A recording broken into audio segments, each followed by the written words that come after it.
right, it's your boy, the Macy Chasson of There's Nothing Else On, Jack Slack. It's the Jack Slack podcast, and we're aiming for a sub 7-minute episode today on, let's say it, the worst UFC card of all time. I think the way the main event didn't even happen probably puts this over the top quite easily. 9-fight card. Oh, someone had a really good breakdown of this. Hold on. The boy Valdeoir said, 11 fights scheduled, 9 fights happened, 3 weight misses, 2 medical issues cancelling fights outside the cage, main event cancelled, 3 finishes, 1 KO. One of the more violent sustained fights was one with a women's flyweight who is as much an influencer as a fighter. Crazy. Just unbelievably bad. Normally they book these bad cards, and then there's 8 knockouts on a 12-fight card, and all the UFC gooners are there going, sometimes the best cards are the ones with no names. This was trash. And I don't know if Macy Barber versus Erin Blanchfield would have saved it, but it would have been at least something that meant something on this card.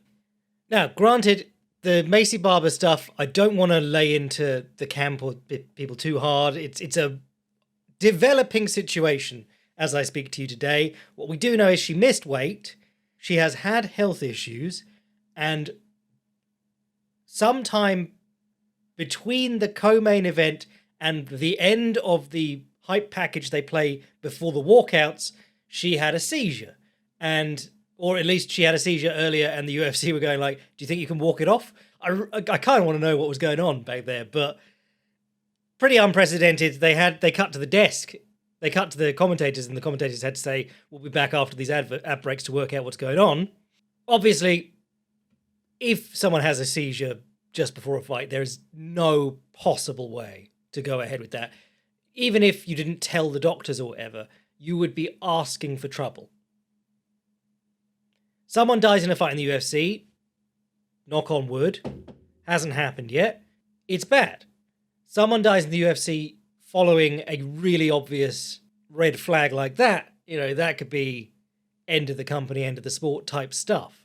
The funny part of this was that apparently these girls really hated each other. All I saw of their trash talk pre-fight was the opening video package where they both looked like they were reading lines off an auto cue. Oh, hilarious auto cue happened on this event as well with whatever her name is, Minty Betts. But these two lasses were just reading the usual, I hate her. She's never been hit by someone like me. Standard bollocks that you hear for every fight. And then after the card, Erin Blanchfield comes out and goes, I've just been told she had a seizure. She's unprofessional. Needs to get her life together. She's a grade A super skank. You're like, whoa, calm down. What happened there? It just reminded me of the other time that this happened. We had a couple of, someone had back spasms just before they were supposed to come out to the cage. But Matt Mitrione and Stefan Struve were booked for a heavyweight fight in the UFC a few years back. Don't look that up because it'll be like 9 years and I'll feel ancient. But Struve was coming back having been basically removed from fighting because he had a heart condition. Very similar to Semi Schilt. Giant guy, heart condition, had to stop fighting. Then he got cleared to fight. So he went to the doctors and they did like multiple different things on different days to disqualify him from having this heart condition. And they said, yeah, you can fight. If you can train safely and you feel fine, you can fight. They get to minutes before the fight and Struve has heart palpitations and they're bad enough that he has to tell someone. And as soon as he told someone, that's the end of that. There's footage of Dana White going to Matt Mitrione's locker room, telling Mitrione goes, fuck. And then he goes, oh, thank God that didn't happen in the fight. And then he says, where's Stefan? Can I go and see him? And then they took the camera with them and they followed him into seeing Stefan Struve, who slumped on a bench crying his heart out. And Matt Mitrione is saying, like, we got so lucky that this happened now and not during the fight. And, just get yourself together. If you're healthy, we'll do it again. It stuck with me because it was a really classy moment. Because, you can do the John Jones get some fans stuff. When John Jones choked out Lyoto Machida and left him flat on his face in the cage, Greg Jackson goes, go check on him, get some fans.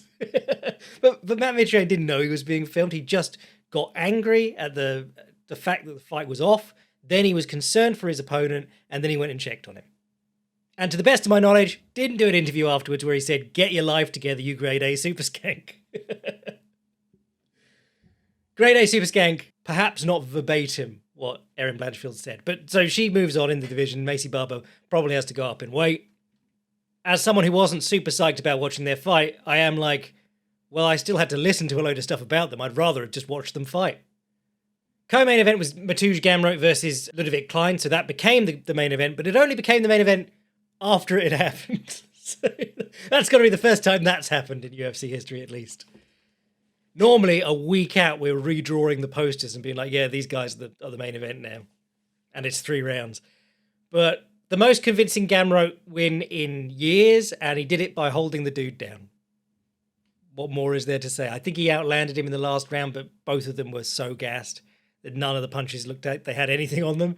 Gamero's a peculiar fighter because he's got a billion techniques and they almost never work. So what happens is he has these amazing scrambly fights where he goes through a dozen different things. You go, God, this guy, he's an encyclopedia. He's the man of 1,000 holds, except he can't physically hold the guy down. So he's had fights with guys like, so he's had loads of fights where he's just been trying to get, he's picked up the single, he's run it up, he's got it on his shoulder, he's chasing the guy backwards across the cage, and then they just scramble out and he's back to 0. And he seems to waste so much energy doing it too.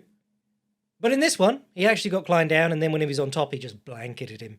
There wasn't an awful lot of damage. There was a bit, some hammer fists and elbows from guard and stuff, but not a lot in the way of looking like he was going to stop the fight. In the 3rd round, he got him down and he realised that he had energy and Klein was spent. Then he was trying to get the old Roy Nelson Kimbo slice. What if I hit him enough that the ref says that he's not defending himself, even if it's because he actually doesn't care that I'm hitting him? Actually, there was one on the Road to UFC tournament last week that happened like that. A guy got a mounted crucifix and just pity-patted the guy's head and looked at the ref like, technically, the wording of the rules means that you have to stop this, sir. There was a really cool head outside single in the 2nd round to get to the crackdown, which I liked. Some nice fence work from Gamero in the 1st round. He's not typically known for his fence work, so that was nice. And then his striking was fine. The thing about Mateusz Gamero's striking is he has a 1 and a 2, he can switch stances, he throws almost no kicks, and he never throws in combination. And he's not a huge hitter. So he'll occasionally have a fight like against Norman Park where he outboxed Norman Park, but you're watching him going, I wish you would add something on the end of that one punch that you keep throwing and landing. But good for him, happy for him. I heard people saying that, like, oh, he's more of a wrestler than a grappler or whatever, but he's a pretty good grappler. Like, he went to ADCC, he qualified for ADCC.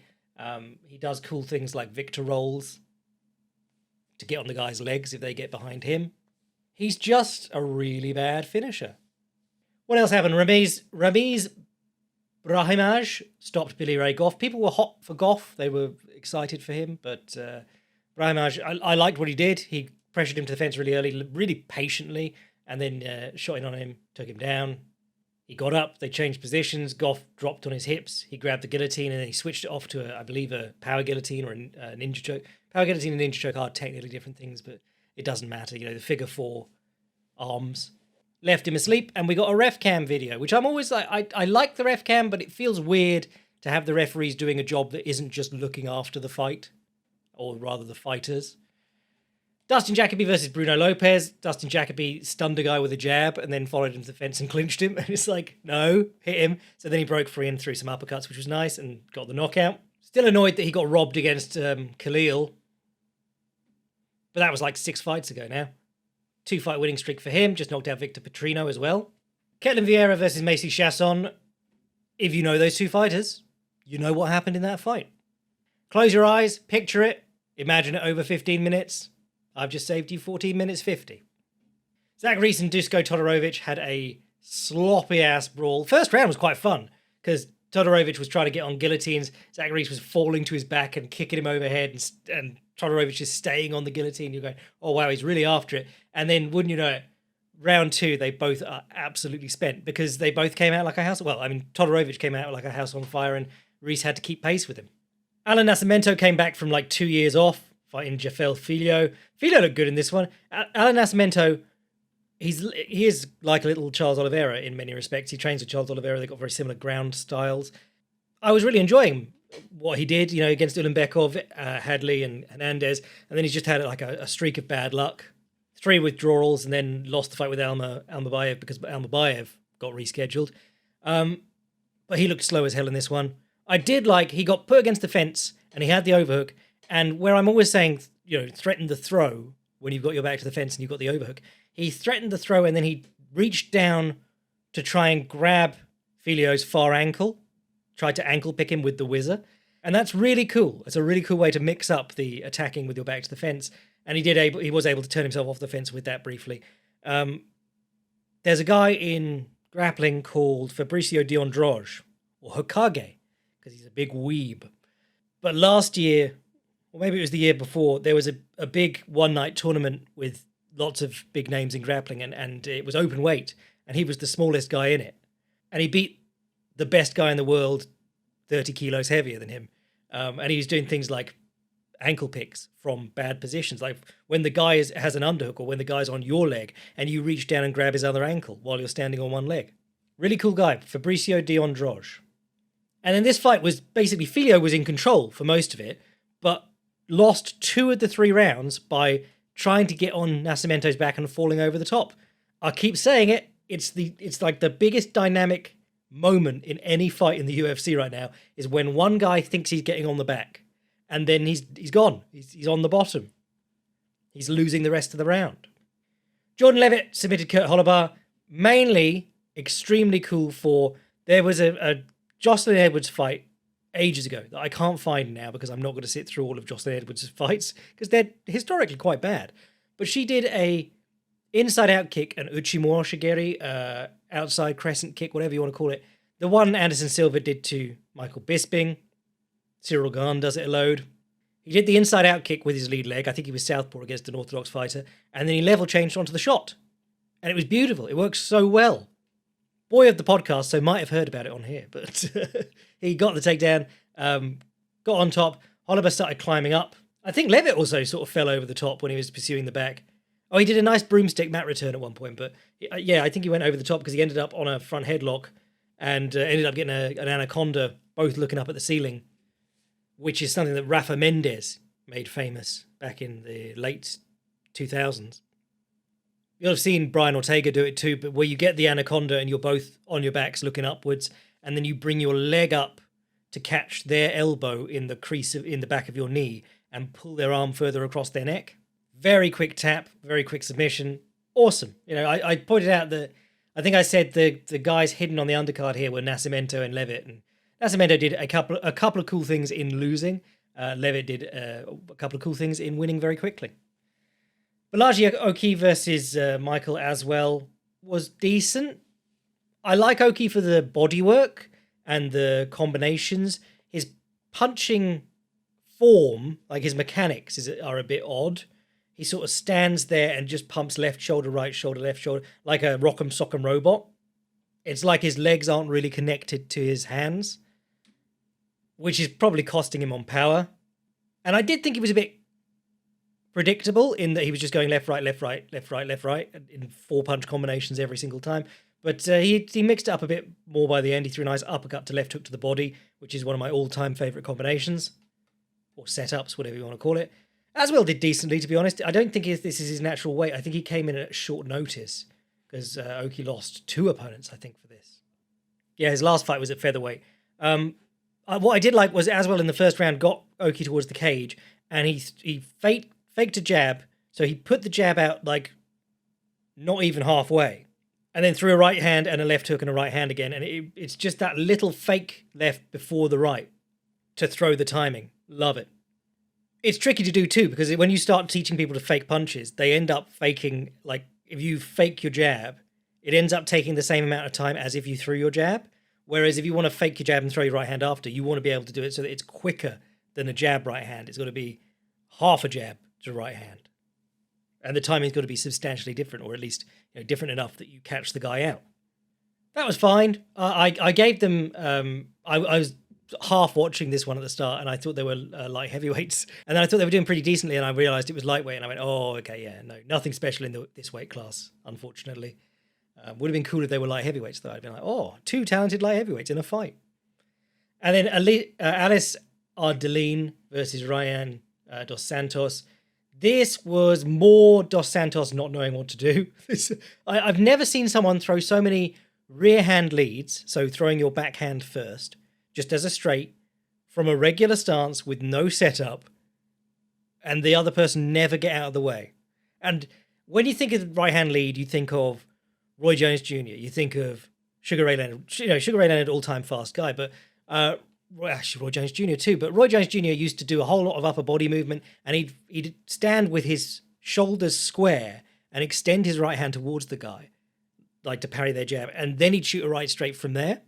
So it was half of a right straight. It was never really like a full loaded up right straight that he just threw naked. Because people are too quick, even if you're Roy Jones, to be hitting like that. At least on the regular. And in this fight, Alice Ardelene just did it 100 times. But it was probably the best fight on the card in terms of back and forth action. Maybe not the best in terms of like Dos Santos never really working out how to avoid a punch. So bad card. Anything good on this weekend? There was Rising in Korea, which was kind of mid for a Rising card. Mainly, I mean, they had Satoshi beat up some random Korean dude in 50 seconds in the main event, which made no sense. But a lot of the fights, it was Japan versus Korea, and Korea sent big lads. They have mastered the weight cut over there. People were always complaining that like the Japanese gyms were bad at weight cutting. But whatever they're doing in Korea, they got it down. Because some of these guys look enormous. And then there was a K1 card that was supposed to be very good that I didn't see. So I'll watch that and talk about that on the Boycast probably. Just glad to be on the other side of that event.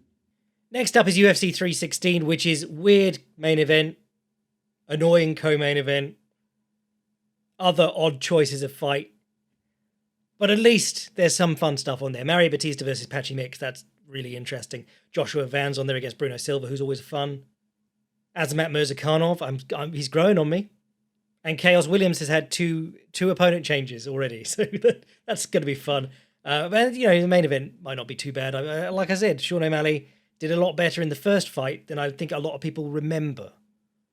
I will say, very funny this week, Juliana Pena, incredibly annoying woman, but she was doing a thing about how it's never been easier to drug cheat in the UFC, which is very funny because I still encounter so many people who think that USADA is working with the UFC. It's like, no, they very publicly broke up with them when USADA wanted to test Conor McGregor when he was going to do a comeback, and the UFC were like, we'd really like that massive boost to our pay-per-view buys this year, so could you not?